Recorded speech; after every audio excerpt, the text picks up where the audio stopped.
আসসালামু আলাইকুম। চলুন দেখে নেওয়া যাক বিনোদন জগতের খবর।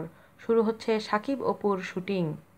শুরু হচ্ছে শাকিব খান ও অপু বিশ্বাস অভিনীত পাঙ্কু জামাই চলচ্চিত্রের শুটিং।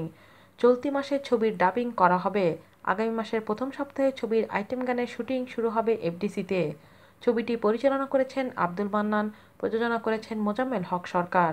দীর্ঘ ১.৫ বছর বিরতির পর আবার নতুন উদ্যমে শুরু হচ্ছে ছবিটির কাজ। তবে শুটিংয়ের আগে প্রয়োজন শাকিব খানের নিষেধাজ্ঞা প্রত্যাহার করা। পরিচালক অবশ্য আশা রাখছেন শিগগিরই নিষেধাজ্ঞা উঠে যাবে, সমাধান একটা হবেই। হুট করে অপু বিশ্বাস উধাও হয়ে যাওয়ার ফলে ছবিটির শুটিং সহ সমস্ত কাজ থেমে যায়। এমনকি অপু বিশ্বাসের বিরুদ্ধে সে সময় মামলা করার পরিকল্পনাও করা হয়। কিন্তু জল বেশি ঘোলা করতে হয়নি, ফিরে এসেছেন অপু, শুরু হচ্ছে কাজ।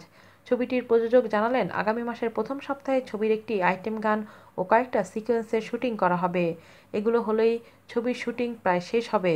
ছবির মিউজিক ও অন্যান্য কাজ এরই মধ্যে শেষ হয়ে গেছে আগেই। ছবির পরিচালক আব্দুল মান্নান বলেন, আগস্টের ৩ থেকে ৪ তারিখ আমরা আইটেম গানের শুটিং শুরু করব। আপাতত সেখানে শাকিব অপুর প্রয়োজন নেই। গল্পে শাকিব অপুর ৩টি সিকোয়েন্স আছে, এই সিকোয়েন্সগুলো নেওয়া হবে শাকিব খানের নিষেধাজ্ঞা উঠে যাওয়ার পর। আশা করছি শীঘ্রই একটা সমাধান হবে। শাকিব খানের উপর এই নিষেধাজ্ঞা তুলে নিয়ে শুটিং করার পরিবেশ তৈরি করবেন চলচ্চিত্র পরিবার। যতই যাই হোক, এটা সত্য যে শাকিব খান ছাড়া আর কারো ছবি বাংলাদেশে এখন চলে না। আজ এ পর্যন্তই। আল্লাহ হাফেজ।